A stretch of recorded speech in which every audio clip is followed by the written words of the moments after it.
Hey guys, Matt here. Today we're going to continue looking at the all-new X-Men wave of Marvel Legends with Cable. He's the son of Scott Summers and Madeline Pryor, created by Mr. Sinister to defeat Apocalypse.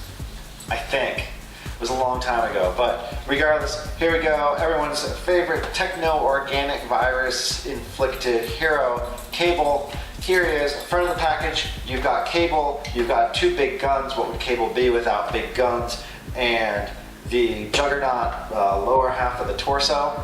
That's everything that's included there. The side of the box has dedicated Cable artwork. The top has the X-Men logo, and the back has the bio. A lifelong soldier, Cable perfected his fighting prowess when a technological virus suppressed his natural psychic abilities. So there you go. And then the bottom has the cross cell. We've gone over this a couple times there, but 8 figures in the case. 7 of the 8 are needed to build Juggernaut. The 8th, without any Build-A-Figure parts, is Deadpool, who has a ton of accessories. So there the figure is in the package, but he's a lot more fun. Well, I hope he's a lot more fun when he's opened up. So let's go ahead and pop this guy open and check it out. All right, so here is Cable out of his package. I'll be totally honest with you guys, I wasn't exactly thrilled about reviewing the Cable figure. I sort of had low expectations of this one, but as I got him out of the package and fiddled with him and checked him out really close, I'm actually really impressed with this figure, and it really boils down to the paint and the sculpt on Cable. Looking at his pants and his clothing, the folds and the texture are perfect. I mean, these look like pants. Contrast that to the Rogue or Jean, where you can actually see their belly button through their spandex, which is a little bit tough to imagine how that works. Here, these look like totally normal, combat fatigues. Heavy pants with folds. They look great. I mean, the sculpt is perfect. The boots, you can see the sculpted laces on them. That's fantastic. The techno-organic arm is extremely well sculpted. The lines are perfect. And then the face. Really, the face in both the sculpt and the deco. I'll get a good picture of the face and show that. I mean, I'm just blown away by it. Whereas I had said that Wolverine had a very neutral expression and could have used a little bit more, be a little bit more of a dynamic sculpt. I mean, Cable here, Cable is just spot on perfect. He's tough, he's war-torn, he's grimaced. He's got half of his face is the metal, and he's got his one yellow eye, and then the rest of his face is human and organic.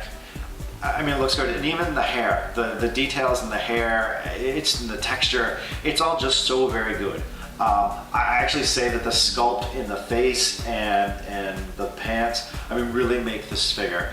His torso vest is nice. It's actually, this is his whole torso piece. This isn't like an extra, this isn't like plastic over a normal torso. This is actually the sculpted torso, and you can see that actually his techno-organic, you can see down his neck into his shirt or into the vest actually continues. So I mean, just the details and the quality of the sculpt are fantastic. There's not a whole lot else really that stands out. The articulation is what you'd expect. He can take all the poses you want. He's sturdy. With the boots he has, he stands great.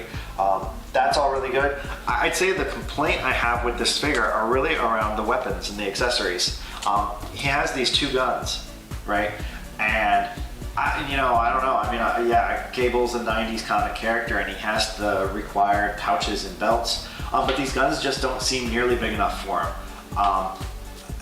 He holds them very well, and yes, he has 2 guns for 2 hands, which, he'd be hard-pressed to hold a third, but I don't know. I kind of just want to see my Cable with just a ridiculously sized, just a ridiculously sized gun that he has to hold with both hands. I realize that's exceptionally 90s of me, and that the character has moved on from that, but man, I don't know. These just don't look impressive and Cable-y enough. And I kind of can't get this gun, because typically you would think that Cable, being from the future and all that, would have energy weapons. Yet why does this gun have a short strand of bullets that gets inserted into it? And also, I guess Cable's gonna fire his weapon for about 1 second, considering the number of rounds that he has on the strip. So I mean, I guess, you know, that's really, I mean, it's really a nit. I mean, that he's not armed well enough or ridiculousness enough for me. But I mean, honestly, I mean, that sculpt, it's just so good. It's really an impressive figure, one that I wasn't expecting to be impressed by. So I guess I can continue saving my disappointment for Havoc. So yeah, I mean, I'm gonna actually cut this one really short. I mean, it's a pretty standard Marvel Legends figure. It's exceptionally well sculpted. The articulation is good. The deco is great. The accessories are okay, and included a Build-A-Figure part. I'm not sure what more we could really ask for. So there you go. There's Cable. And we have 3 more figures before I actually have the Juggernaut finished. We got Kitty Pryde, Havoc, and Iceman. I don't know. I'm not sure if I'll get to all 3. Maybe I'll just do them, split them up and do them together. But thanks for watching. Have a great night, and how about subscribing? Thanks.